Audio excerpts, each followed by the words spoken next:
Les gens qui ont vécu, les gens qui étaient avec Jésus, qui arrivent aujourd'hui, ils ont pas si, mais bon, on fait comment? Il y a sentiment, il y a kanda, il y a plaisir, il y a nyonso. Donc, le problème, c'est que bien pour que son yuana et qui ne musique quoi.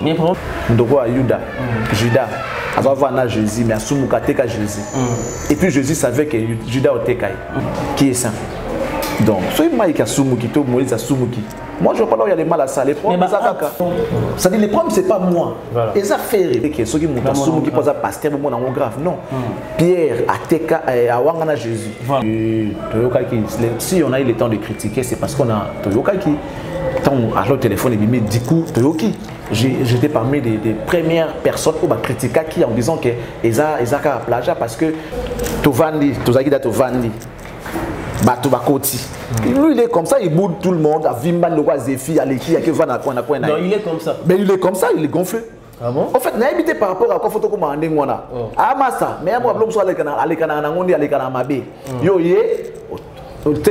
Vimbani, tout ça, ok, on va na yo. Si on a boule na yo, ngai Charlie Prince. Voilà. Avant, on a confondu, on était bon, il y a qui kaka. Comment on dit comment demander amitié na yo? Parce que Zarana Moutoumoko Bondrio peut comme Moutouana T. Moutouana posa yo. Bonjour, bonsoir, fidèles téléspectateurs, chers internautes. Merci pour l'agneau sur Bozo Sala pour la chaîne Nabicho, ma Banza Familia TV. Vous continuez à s'abonner massivement et puis vous partager. Bah partage Nabicho Sala bien mon yo sakanaté, on comprend vraiment qu'il y a des commentaires, vous commenter. Bon les matés, on est ça à force Nabicho et puis ça va courage au côté pour nous le information boy. Ngai wabino Jimmy Bokelo, Nazana Bino vous commentez. Je trouve que ma solo actualité, je trouve que ma solo ya Mike Kalambai. La scène est déjà analyse, mon n'engeki, na mon eba commentaire na bino. Mais les lots et bien sur ces belés, il y a beaucoup sakanate comme on a Moïse Ndi a l'obéazana directement au salon Instagram. C'est dimanche. Magambango ba batu ya ba sali na nzambe ba komi trop na magambango ya ba base Internet et ça va moi bien té et ça la bien té na ba niveau na bango pourquoi car ba salle dans Nzambe ba centre ba salle dans Nzambe ba mission profane tout ba zongi sima ba to photo mo na bango ba zana ba mama bé mais ya bango mo bima qu'est-ce qui s'est passé au juste to beta solo ya fali pour Misaki album et hérité Watanabe déjà Bimisaki fala Bimisaka mais première fala Bimisi sur album international est-ce qu'il a marché? Ils ont tambola bien. Dans les toits, il fallait pour pas tout, balaki les alliés parce que jusqu'à là, il faut tout côté voir dans mon cinéma ma cam, tout bêta ma solo normal. Et faire rigolo aussi, c'est la bicho dynastie, elle baisse déjà date quand ils allaient 25. Il y a moi tout le monde qui est en PC balance de créatif, mon qui va comprendre que faire azalaka. Il y a un na plateau na ngai na lukeli bino moko ya ba mbiaka. Moko ya ba kulutu o ba sali musala o moi trop baza ba grand analyste ya mboko na bisope baza ba grand journaliste o lelo bazaka moi réservé malgré ba makamba na ngo balinga komi bimisate Charlie Prince a utaki Turquie alanaki héritier Watanabe na Turquie pour assister héritier na minto azongi kina yo na landi mbango to beta masolo pour aza trop télé média direct to lié en ligne vraiment. Charlie Prince, bonjour pour lui. Jimmy, bonjour. Bonjour, Bandego Toulouata la Bissau. Voilà. Le plaisir est pour moi de me retrouver devant toi. Voilà. Pour répondre aux préoccupations. J'espère que les préoccupations sont internautes, dans les téléspectateurs, dans la émission. Voilà. Et étant leur serviteur, je serai obligé de répondre. Et je crois que mes réponses seront satisfaisantes pour tous ceux-là qui vont regarder et qui vont suivre cette émission. Charlie Prince, Outaki. Turquie, on a hérité Watanabe et les belés pe l'obami qui hérité à Memio pour qu'ils assister. Et les gars qui bien, est-ce qu'ils m'envoient pas l'obami qui on a pour naïo et il est bon à internet.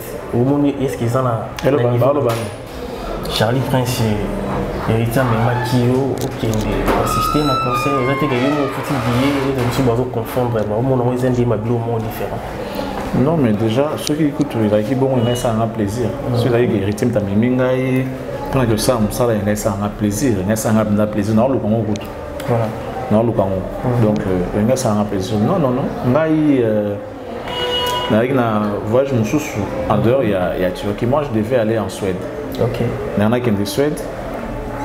Peu avant, il y a Magui héritier dans le plateau. Toujours solo là. Petit programme, il y a un programme Turquie. Et ça, il y a un Kati. Voilà. Alors, comme déjà après, il y a Madrid. Alors, après Madrid, quitter Paris, après il faut quitter la Turquie, vendre la Turquie parce que date va quitter un concert, moi temps ils allaient pendant donc vendre la Turquie, ça t'a 3 semaines la Turquie. Mais ça n'a c'est bon, on a un concert dans la Turquie. Si. On a même ça qui n'a pas on a assisté à la Turquie, je vais couvrir l'événement et tout. Ce n'est pas, il y a des demandes d'héritage. Dans le bail que au fond de toi. Déjà au début de l'année, dans le bail qui on a créé un concept comme on connexion top 5. Voilà. Ça veut dire connexion top 5 continents. Étant donné que la rumba est inscrite dans le patrimoine immatériel à l'humanité, dans le bail qui il faut pierre un édifice remarquable. Voilà. Ça veut dire partout où les artistes congolais faisant la rumba, en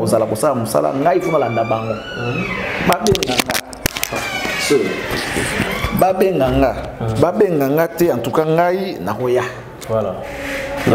Propre effort na yo. Oui. Ceux qui peuvent me foutre les billets qui accompagne-moi, pourquoi pas? Mais ceux qui peuvent accompagner, je vais me faire inviter moi-même. Mais aujourd'hui, Charlie Prince, et ça la coupe moi bien pour bon artiste congolais en Moko na bicho na niveau Moussalo Sali na Moko na bicho, arrive à combien quand même artiste journaliste accompagner bango. Mais du coup, il y a ça les mlakayote. Au bon en pesa moi mauvaise foi tout non, mais tous belé. Non, ça la melanga tété, ça la melanga déjà malébé. Malébé, voilà. Moi j'ai accompagné 2 fois papa Wemba Guinée na Zambie. Si. Na accompagné papa Wemba na Guinée na Zambie, na accompagné Kabosé na Kisantu. On a pas demande. Na accompagné Kabosé na Bakongo. Premier. Est-ce que tu le fais gratos aussi? Pose la condition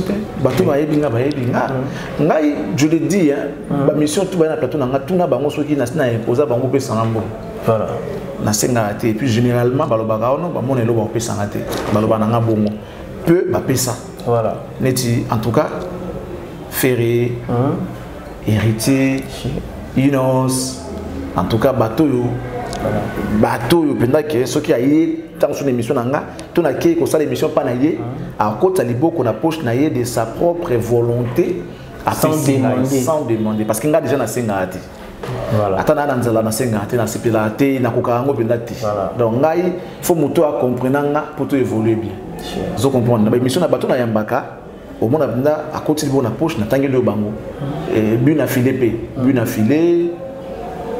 bon bazaka ebele mais pas minene pinda minene msusu pinda rien zomo pour netinga na ça émission na profite plus d'une fois pesa ngambongote papa Wemba atika lo pesa ngambongote pour l'émission pour ne citer que cela ba grand on a ko lo ba pesa ngambongote bangwana mais en dehors peut-être il y a émission na occasion peut-être quelqu'un comme on a boya kabelo pela ezala nango mais bon pour moi benga na ça na poser la condition j'ai couvert l'événement de Wazé pour Angola avec un concert Atlantique après ça il y a l'hôtel tu m'as fait gratos aussi après ça il y a l'hôtel tout naï après ça il y a l'hôtel qui d'autre basé belé je fais l'événement de Viva la musique à sortie officielle la présentation officielle de l'album de mon village Temba après ça il y a l'hôtel je suis allé avec héritier on comprend héritier Kabilanga héritier pinda Kabilanga attends sous moyen l'hôtel bon on a beaucoup héritier neni boss live neni ngale kinanga papa zela mais tu vas dire que yo dena fait rigolo beaucoup plus approché que Michel Belé na Congo. Oui, mon qui quoi ba bon des années. Mais quand tu dis aujourd'hui que héritier Watata de Pena Kabilanga, parce que a un grand esprit. Héritier a un grand esprit. Betika c'est un héritier parce que c'est pour dire que ba Michel so mon apenda à Congo ya minene penda minene yo imaginer. Juste qu'à pour n'a rien à faire, à gagner la côté mon robot. Car pour n'a rien à faire. Moi je vois qu'il y a des gens, qui n'aiment pas faire pour de vrai. Balinga penda faire était na nengi penda balinga kete ça que oh concurrence to rivalité musique était balinga penda faire était balinga faire était eza solo parce que quand n'a rien à faire ça va tout penda non à quoi accorder sur émission té bo solo la bien bo sekaka bo sala makambo tout bien mais émission on peut sauter lui il est trop naniféré, mais pourtant, il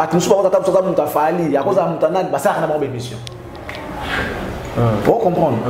Le problème est la charité. Le problème est d'aller ferré. Vous comprenez?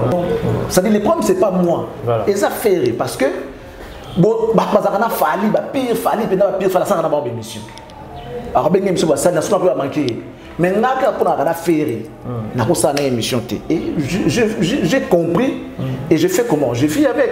Il faut vivre dans le faire un rôle parce que non na une affaire tu n'as pas à faire parce que bah c'est plus la émission. Mais Charlie Prince, est-ce que il y a quoi héritier héritier a tellement grand esprit que il t'a dit tous en a fallu tous en a fait tous soyez pas naïf tous en a bien pourquoi ça n'a bien sans problème c'est pas na kabelo.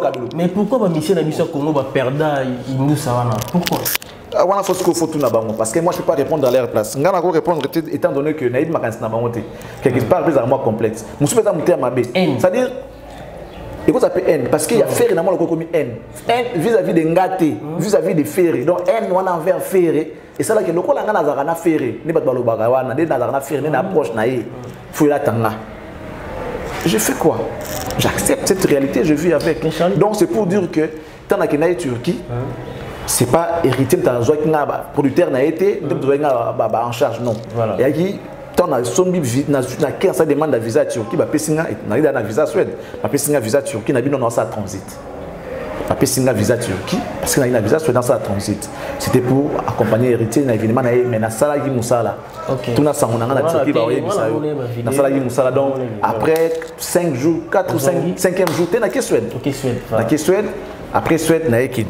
Voilà, merci beaucoup Charlie Prince. Charlie Prince, tu es ma solo et actualité parce que nous sommes bêtus et zalaki pour opérer la mokili nenge makambo kaki. Les autres comme on a mboka na biso Congo, pasteur na biso ya minene to yebi oyo pour lingaka, oyo ka banzembo na bango, les carapé na ba émission na yo, les loko mona makambo nenge za ko leka pasteur Moïse Mbiye Mike Kalambai. Moi ba kita ça moi mikolo moi mbilinga tozo mona ba message toi tu dis message toi tu dis réponse jusqu'à ce que Mike Kalambai asalaki ba malaise et les longs oh non c'est la faute internet. Ces histoires ont existé depuis la nuit des temps et ça n'a faute internet car parce que comme ce nous a moi des cambo vite ba kena na TikTok ba kena na ba nini tout ça et tout donc il y a mozo mona que ça dit facilité wana likambo comme grave comme grâce à internet. Voilà. Or na temps normal makambona ça existait depuis la nuit des temps ils ont déjà. Et ça là depuis la nuit des temps. Mais j'aimerais aussi dire à ces gens-là qu'ils doivent chercher à gérer leurs problèmes bango moko. Ba gérer ba makamna bango, ba gérer bien, les laines ça c'est là en famille. Ba il va faire bon ba secret na bango. Makambo existe en ango. Existe en ango mais ba il va ka ça la bien parce que ba va sans touter. Si ba sans touter. Quand ça va vendre ba sans touter. On comprend. Mais ça va sans touter. Nulle part que tu as saint tout ça sur ma BTT mais c'est normal pour gérer le problème na bango. Voilà. Ce qui arrive aujourd'hui les moi qui passe mais bon on fait comment ba batu ba peine ba sentiment il y a kanda il y a plaisir il y a nyonso donc problème nanga ezaka ki ba yeba ko sala ngo bien pour que soni wana et qui ne musika te quoi mais surtout qui va avoir un miroir ya mokili problème c'est que biso ba africain ba congolais tu dis déjà que Mike Kalambai pasteur basal nzambe baza basantu pour la mission tozaïbe ba Congo qui ba komara ba non il y a quoi ba mabe les gens qui ont vécu les gens qui étaient avec Jésus basumuka ndoko Yuda Judas avant na Jésus mais asumuka teka Jésus et puis Jésus savait que Judas otekai bien que là Jésus mais a péché donc ça veut dire que ils ont un eloko moko teke ceux qui montent sumu qui pose pasteur bon na grave non Pierre a teka a wangana Jésus voilà Jésus le ba nango ke non owanga nanga Pierre a wangana Jésus azai ko vivre na amona ba miracle amona makambutu mais wangana Jésus Thomas amona ba miracle à Jésus mais a doute na mamba Jésus que dans non vient marche à boya voilà vous comprenez a tembe donc ça veut dire que koko ya mutu indépendant na ki pasteur te balobi nul na mokilo yo aza saint voilà mutu le baka sumuka te to saka le sumuté a lukuta tout le monde a péché il y a que Jésus qui est saint Donc, soit Mike a Sumuki, toi Moïse a Sumuki. Moi, je vois pas là où il y a des mal à ça. Les problèmes, ça fait pesa makasi comme on a la dignité à bateau, bah ça l'ensemble ou bateau téléman à cher, hermo bateau té à biso bateau bateau éducateur et masse, na ba bêtise ba vidéo à déjà. Jésus écoute à l'obaka. Oh, il y a ça à cette époque-là. La période où il y a Jésus à Oteya. Voilà. Et ça, Patrice Moïmoso côté. Et ça, Denis les cités, Oteya. Et ça, Jésus. Jésus a Oteya. Bakabon la mitema. Alors ça, la miracle. Il leur disait qu'il y a un monde en Jésus, il y a un monde mais Basumuka d'époque. Pendant que Jésus était en vie, les gens ont péché. Voilà. Pour preuve, tant que l'accès, moi, c'est non, ça dit comme tu vas dans le ça c'est pour ma banga. Alors, oh, il y a Yebi qui a ça la sous-monté, à tomber la banga, à Bamba, moi, il y avait personne à tomber là parce que tout le monde à cette époque-là, dans beaucoup d'époque à Jésus, était déjà pécheur. Vraiment. Bon, c'est une époque Nabiso. Moi, il y a mon sang tout est, Azaka pasteur. A eu vocation à côté, ça peut arriver. Diable attendra tout plus ne pas moi. Moi, je suis pas en train de défendre ni Mike ni Maurice. Mais c'est pour dire que Foutoyer Bakota, on ne doit pas les regarder avec dédain, c'est pas intéressant. De quoi comme un sujet, c'est vrai que procédure peut-être bien te encourager à monter, étant donné que Bazar est éclaireur, miroir, tout c'est miré à travers Bango. Donc, du coup, va servir d'exemple. Mais ce qui va courir, ce monde qui est au côté ça m'a raté. Dis c'est ma gloire à dire, et que tu as la carte comportement là, toi regarde ta relation avec ton Dieu. C'est quoi ce qui nous met en relation avec Dieu? Ce n'est pas l'église. C'est l'esprit, c'est le spirituel qui nous met en relation avec Dieu. Ça dit spiritualité nanga et dépend de la maïkité et dépend de la moïsité. Ce qui nous met en relation avec Dieu directement, Dieu, c'est le spirituel. Voilà. Ce n'est pas l'église, ce n'est ni pasteur, c'est le spirituel. C'est cela qui te met en relation directe avec ton Dieu. Donc du coup, si tu es fort en esprit, et ça le loté. Au moins, c'est normal, les accomplissements et la parole à Nzambi. Voilà. Merci beaucoup. Les messages, les a bien capté. Gento les Bogards de Bruxelles, Matadien. Moto ya calme et Liban qui n'a pas matiti. Merci beaucoup pour tout. On a vraiment Hidalgo Water le mois sin Nzambe. Bon salara de Toyo Kanaki. Tout ça on peut bien. On est ensemble. Charlie Prince. Ferrego là annonce l'album Dynasty déjà les 25 euros. C'est pas les 26, c'est les 26. Les 25. Les 25. Les 26. J'ai eu ils ont modifié. Les derniers éclaircissements, c'est les 26. Bon, les 26 euros. Message à mon temps de Yaki, on a une personne qui va baiser, va te béler, va chanson, rumba trap. Pourquoi Batu Baza toujours Kuboa kama ma banga ya mabe ko ma moko ya bien pékaté.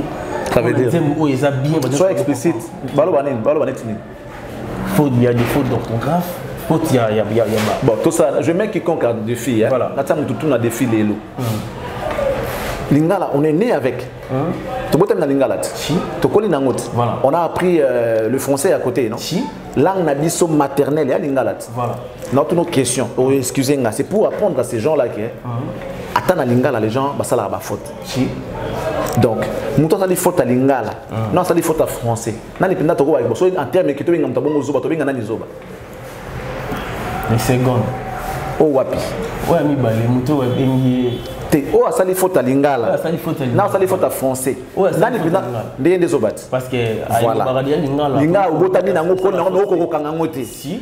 Alors, tout ça, on a mis sur le internet. Ouais. Pluriel, il y a mondele, pluriel, pluriel, il y a mondele. Le blanc. Non, nous n'avons aucun français. Pluriel, nous avons lingala. Surtout nous avons Bamindele. Tu vois déjà, c'est une faute. Voilà. Il faut comprendre, c'est une faute. Donc, au Yebi, il y a un outil. Or, tu devais apprendre il y a lingala bien parce que quand tu dis Bamindele, ça ne se dit pas dans lingala. Bandele. On a qui est belé. Et puis, il y a qui bandele. Le pluriel, il y a lingala, le pluriel des mots, ça change à bas. Vous comprenez? Mondele, bandele, moto, bateau.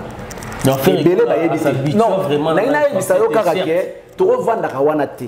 aucune part, nulle part, Ferré a dit qu'il était le professeur de français. Nulle part, le monsieur a dit que non, voilà, j'ai fait des cours de français, je suis licencié en langue, à l'Obangoti.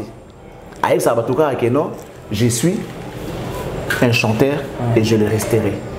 Azaka chanteur, un grand chanteur que moi je connais, et puis il reste grand. S'il faut te juger quand on a chant, on a musique. Origine de la langue par rapport à quoi? Par rapport à quoi?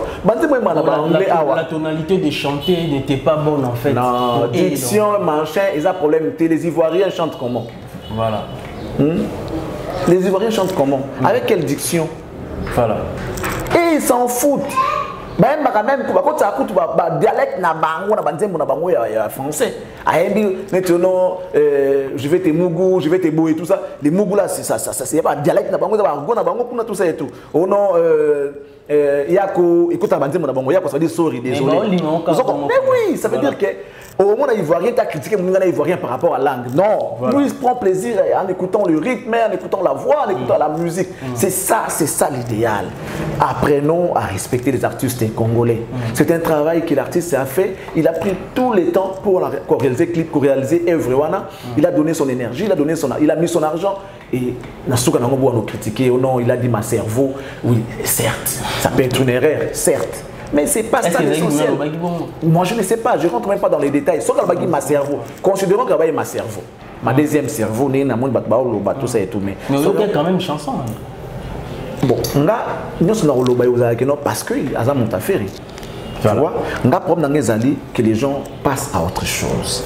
Tout ce qui est débat éphémère. Ça veut dire que tu as avancé niveau, tu as élevé niveau de débat. On dit que Charlie Prince est un journaliste. Si tu arrives peut-être un jour où on a un accident, il y a Moutoka. Après, on finit un faux chauffeur. Non, je n'ai pas dit que je suis chauffeur. On est un journaliste. On n'a pas nulle part qu'il y a un chauffeur. On n'a pas nulle part qu'il y a quoi faire. On a un journaliste. Si on a un loba nanga par rapport à Moussa Nanga, juger en rapport avec Moussa Nanga. Il faut juger la faute à Moussoundéni. Tout qui est dans le contexte, l'infraction est individuelle. Admettons que l'infraction est une faute, donc français a la vérité. Il se débrouille. C'était question de encourager. On a un message, un numéro, il y a comme lié. Abino artiste, côté à Marana, ils ont mot. Côté à Arana, ils ont c'est comme ça qu'on doit faire. Pour couvrir. Bon, sur ton habit sur la carte. Les noms ivoiriens. L'internet du jour, on a mis la page, je vais vous faire rigoler, on a parlé autant à livre, et puis il y a la rousse, il y a mon nez, dictionnaire. Dictionnaire, c'était le dictionnaire plutôt. Alors autant on a vendu. Pourquoi pas de besoin qui ont encore un même moment, c'est que Balingo a fait et puis attends, on a eu un dans la recherche, c'est pas pourquoi pas de rater, vous laissez la rater. Mais surtout la faute on a un article. Balé, bala, balou, ceux qui balé, bala, ba une, ba un. Ça complique même de grandes personnes, même des professeurs, des fois, on a le discours des moments qui l'est demi. Voilà. Au lieu de là, les bimi, on attend tout ça. Moi, j'avais un professeur qui était dans le collège Mobutu Naguado, professeur de Sozaki Ngwaka. Accent, diction à Bango, il y a Bangwaka. On va voir arrêt. On va aller à arrêt. Arrêt. Arrêt. On va voir Bongo. Bongo. À peu près, des gens vont là. À côté, tu vas déranger la classe. À l'époque, j'étais en 4e, je ne sais pas, 4e des humanités. Alors c'était un professeur, après ça coûte cours, il y a anglais, Manzonzi, je ne sais pas comment on a bossé. À côté d'un chic. La salle, vous dérangez, tout le monde dérange ici. Alors je vous dis, demain tout le monde va amener les lianes. C'est-à-dire, vous comprenez, à lobby, moi je suis surtout un chic comme punition, tu as un liane. Liane, c'est parce que nous avons ensemble, parce que nous avons c'est compliqué. Tonalité lobby, demain tout le monde doit amener les lianes. Tout bandit que c'est que ce qu'on peut faire, ça salaire erreur et article. Qu'est-ce que vous riez lorsque je dirai? Est-ce que je dirai? Vous comprenez? Tu gagnes, lorsque je dirai, est-ce que je dirai? C'est-à-dire, ça complique tout le monde. Voilà. Vous comprenez? Ça veut dire que Botika Ferry, tranquille. Ferry, nulle part avant la professeur et français.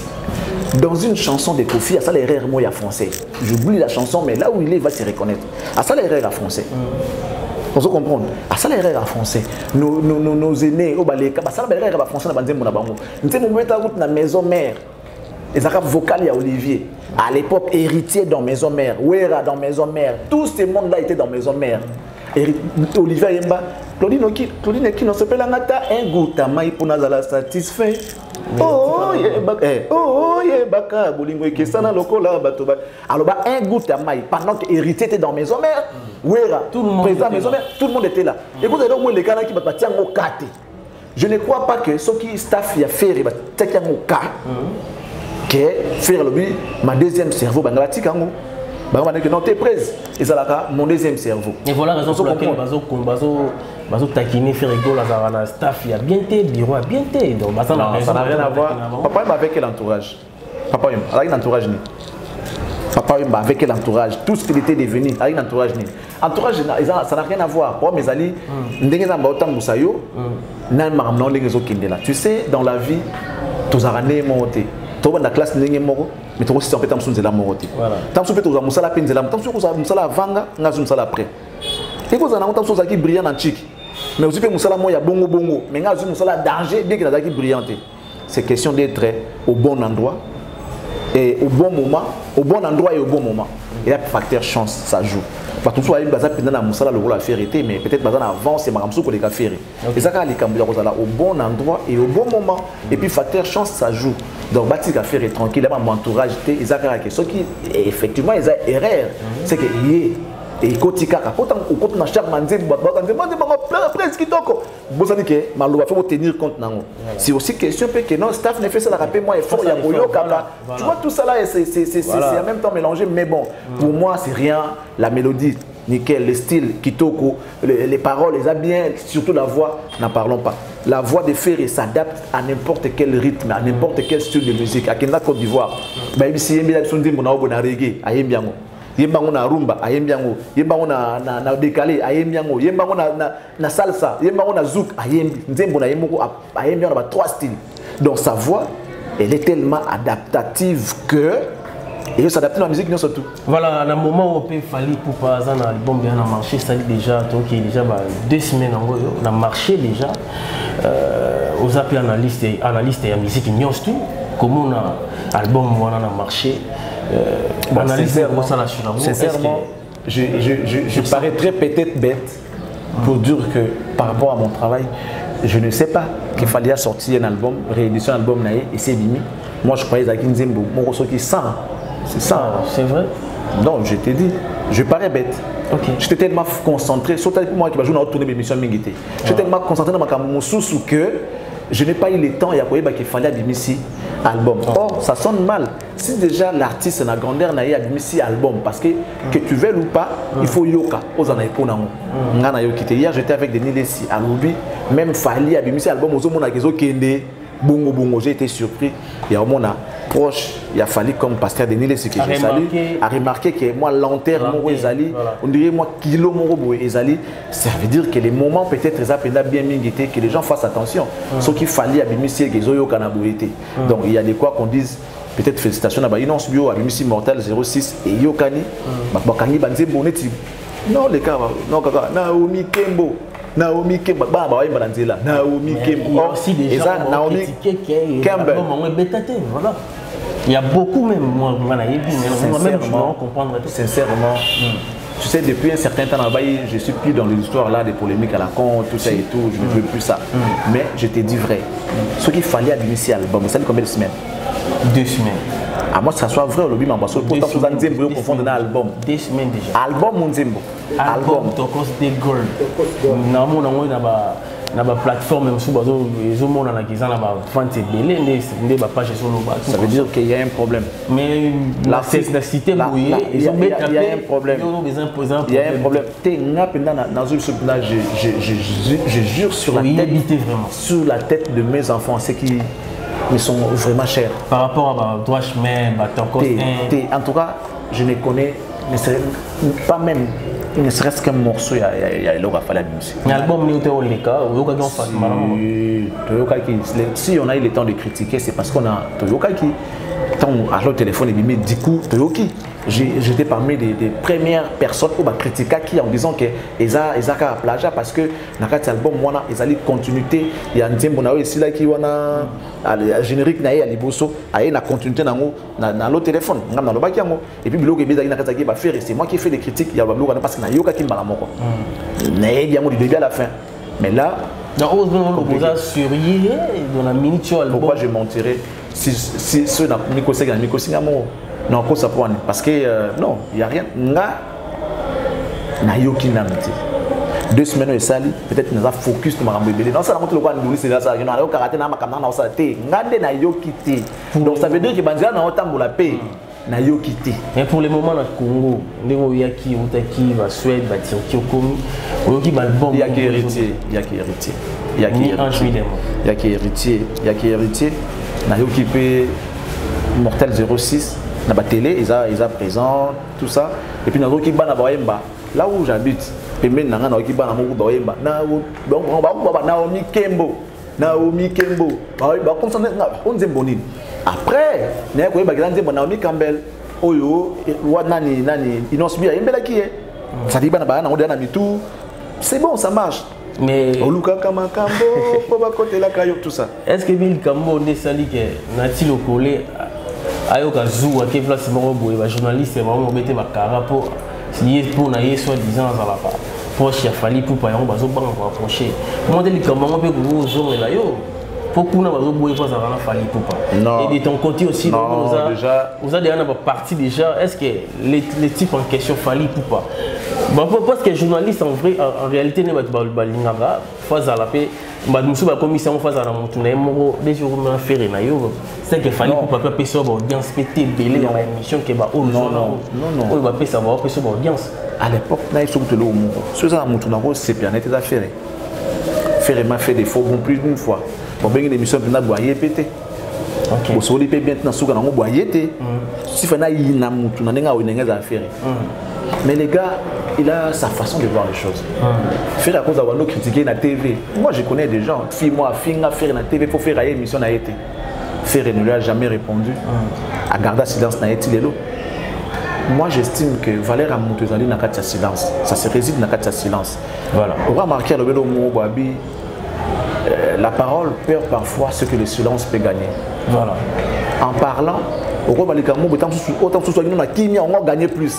Au père de l'eau, mon capot, le bagui. Vous comprenez? Mon tout fois, ça va faire. Nathalie qui passe, la maman a commis Nicolo, que non, papa écoute ma critique à Kaye, à Mobali, à la tantine, on a tout ça, sans critiquer. La maman, page à polémique, a commis à respecter Ferry, que non, Ferry, à la Mobali, va critiquer, le bélo, mon côté, mais Bino, Carabou, tout ça et tout, on va pas se plier dans la logique, va payer sur la tantine. C'est pour dire que va comprendre les lots. Oui, par comprendre les lots que Ferré, silence naé, c'est qui mobile. Et un homme doit être comme ça. Moi, si oui, mais silence c'est une qualité au fond voilà. Faut calme. Peu importe situation, il faut la calme. Tu restes d'abord calme. Pour la ligne au colo, au sala. Au colo, ça agité, faut les fini na soganamo et qui sens ça qui mobile na. Voilà. À propos de maman Natina Tsen. Nati lokela kena ki réunion moko ya ba journaliste ba kutana ki ou na mona ki derrière réunion ya réunion moko ezaki dernièrement ba kutana ba musicien ebele avec ba bete ba kara parce que aza mutu ya na ili ka lobi bon mi na monia lobi on a émission ba comment on a ba page malgré vraiment qu'on arrête un peu de remis que ça a une importance on sous autosate. Ah bon? Tout ce qui est comme ça na place moko boye. Ça dit, bah, tu vas au Cara, ça veut dire que là où tu étais là, tu voulais que les gens viennent vers toi. On se comprend. Non, c'est sérieux. En fait, madame, je suis bien. Vraiment. Ça dit, il y a comme une place Moroboué. Puisque tu es toi, au fan na coin et tu attends que, bah, toi, surtout, bah, y a vers yo. Ah, mais non, messieurs, déplace-toi, va vers les gens. Va leur dire bonjour. Ça fait partie de l'éducation. Va leur dire bonjour. Oh, et après, à couper ce bonjour. Il y a des gens, ces gens-là. Nous sommes dans la conférence à Inosbit. Tovandi, Tozagida Tovandi, Bato Bakoti. Lui, il est comme ça, il boude tout le monde. Vimban, le roi Zéfi, Aleki, Akevan, à quoi. Non, il est comme ça. Mais il est comme ça, il est gonflé. Ah bon? En fait, il a habité par rapport à quoi photo comme un dingwana. Ah, Massa, mais moi, je suis allé à Mabé.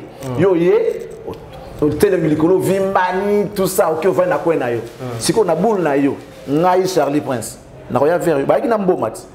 Bah na papier nzela mon papier tellement ya ndeni to sala to benga a déranger na kutundalu ngalu ndeni to seki na biso ya ndeni mais lui il a gonflé yo gonfle va na quoi na yo après tu veux que bah to ba ya vers yo te bah tout le monde a compris maintenant voilà. Tout le monde a eu valeur na yé voilà avant bah on confond on dit bah bon ya na kende kaka te comment on dit bah mo kemande amitié na yo parce que Zarana Moutoumoko Bondré, yo peut comme Moutouana T. Moutouana Moutouana pour Zayo. Tu es bien, tu es ban, tu es bien, tu es bien, tu es ban, tu es bien, parce que comme il est, l'homme n'a pas mis valeur naïe. So nous on a valeur pour les cabisso. Bon, va na valeur non pour les cabisso. Nous sommes na quoi sur toi na valeur na moi au mouké toi na ngoto bon mango pour na bisso. On doit pas se rabaisser. Moutounaya y a toujours dans l'émission Moutounaya. Bon, et ça pour tout débattre, et ça pour tout débattre non, nga ko toi ça faux débat. Nga penda faux débat. Au moins na na raboyego. Na peut exemple mo boy. Au moins Ibrator a jeune frère nanga, il y a n'enga parler penda parler. Oui, je sais. Avant que tu musique parler penda ya parler. Vous comprenez? Toliaka, tomelaka, voilà que tu musique était. Voilà. Akepe, babeti pe, ni amour et bimi pe. Avant que tu amour tout ça ndé mozo to dans la katandi mozo Martin et Kanda. Cœur d'amour. Ayemba d'abord nanga. Mtoto la sanga ko yemba ye. Avant même que toi ça va succès. À côté pas Fabregas, à Saline Zembonaye. Corbillard. Après tu as longwe. Na bonde ko na ezali. On allait s'embrouiller avec Maestro période Mobou. On a yamba na ibi kendeko. Musicien et puis ndeko. Et quoi empêcher ngata yamba Maestro. Ce que Maestro na ba dans mon moneti moi Jean. Après on comprend mais après parce que mutu après faut on a peine raison. Au contraire Maestro comprenant na ye. Maestro enfin ça faisait longtemps. Tout ça émission na Maestro té. Je pensais peut-être que ça pour ma campagne parce que bateau les gars émission nanga a déconner na blou ne ba zalo batang ba longwe moni moi colère moi choc wana zako ba blou ne zalo ba émission to zako lo bango et tomba siko peut-être émission na na yamba Maestro atalangwa c'est peut-être ba dire na été c'est comme si moi j'étais en train de favoriser Ibrato à déconner les et ça la moine après tu que se comprendre le la mibali le lot on est en bon terme avec Maestro Naoto Yambaye j'assiste à ces répétitions on s'appelle même to benga na to sola ce que Ibrato le banana que non ni vie logo sona ibna Fabregas ngana to tena musique impossible Ibrato bazana rivalité na ba musique na bien affilé autant je reçois Ibrato autant je reçois bien affilé bablo na bino ngai na katité moi je suis yaya beaucoup tsana makamate bon yaya ko tout est dans un journaliste.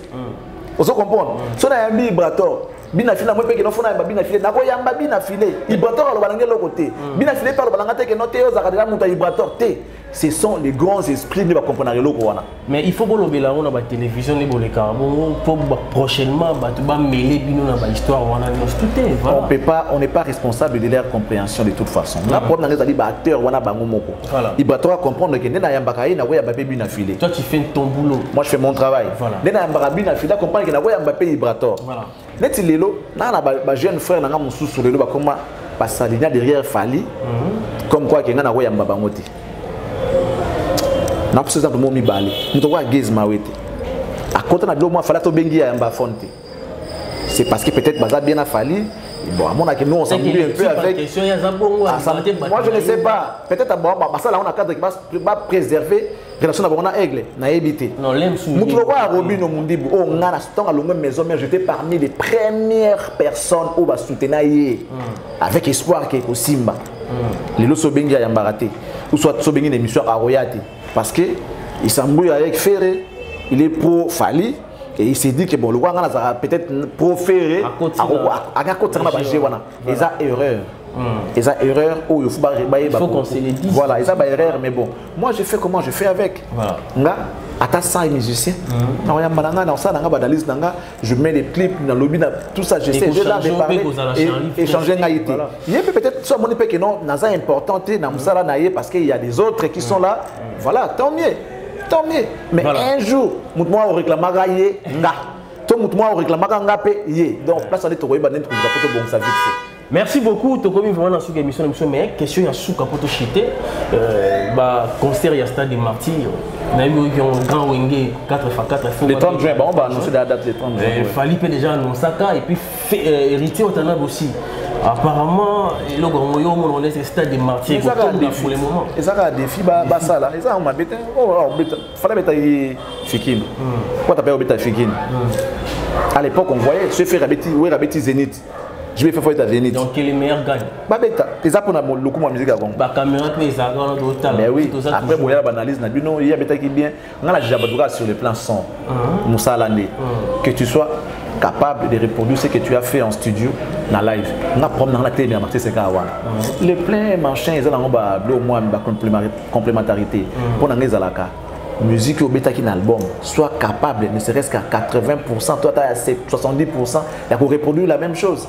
Comme ça, tu vas aventure qui n'a studio et qui boit après ni beaucoup comme ça, bablo au moko bondé, tu n'es pas là ni jamais de blues. Il y a une mission pour nous passer là bon. Avant concert ici mbaté maman bêta yo bêta maman sous. Ba question na mona te une za oui bina pas mto loba mais bon c'est pas grave. Bazala raibele basala bongo. Na loba ngo chaque fois, son loba on sait que basala bongo. Ils ne sont pas à mesure à reproduire au bassin qui na studio attends na ko yemba boye yemba et comme yo yemba makambo mo yemba na studio. Mais pour héritier, est-ce que ça mbamouté chaud héritier au signé stade de marque? Il sait ce qu'il fait, c'est un monsieur Aïd Maramnae bablo ko to sali wana azana toi sala album na simbi bat malingi album na partout zo beta na ba bar na ba boîte zo beta donc tandis moi soka teli baya kaisa yelo na je pense que et vous allez bien. Merci, on a parlé de tout, vous avez belé Bolandé mission. Merci pour la émission, on a début jusqu'à la fin. Merci vraiment pour la confiance parce que le message qui m'a capté, tu as maillé le rôle à Charlie Prince na leki na ye Jimmy Bokelo parce que comme dit maleki directement dans plateau boy.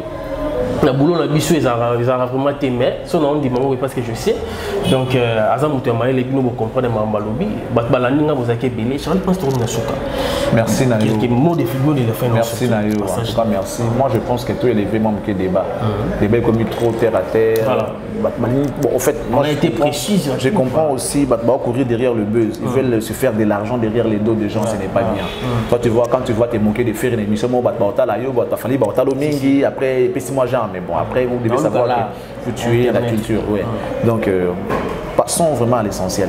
Passons à l'essentiel et puis merci Nabino mingi et vous s'abonner à la chaîne Nangai. En tout cas Nicolo, nous avons instauré une nouvelle façon de faire les choses. Je crois qu'avec les jours à venir, dans les jours à venir, vous allez comprendre de quelle façon on veut travailler maintenant. Donc merci à vous, que Dieu vous bénisse, je vous aime. Merci beaucoup Bozake Belé, c'était la Charlie Prince Jimmy Bokeloa Nazana Wana Bino na ma Banza Familia Télévision, ma Banza Familia Télévision. On a Bobet TV. Dans Bobet TV, on a toujours on a donc Nazana Serre Nangai, on a même mon Wenge. Karine Lukiata. Ah ok. Karine Lukiata. Il y a une maison mais malgré comment tout le sambo on a Banza Familia. Avant de danser la pas wera à salon vie na mikili. OK. Voilà. OK. Karine Lukiata. Karine Lukiata. Bambo Tebele Nayo. Voilà. Ma Banza Familia TV télévision. Donc merci beaucoup. Merci Nabino. Vous s'abonner. Vous pouvez ça m'a beaucoup na sœur Nabiso.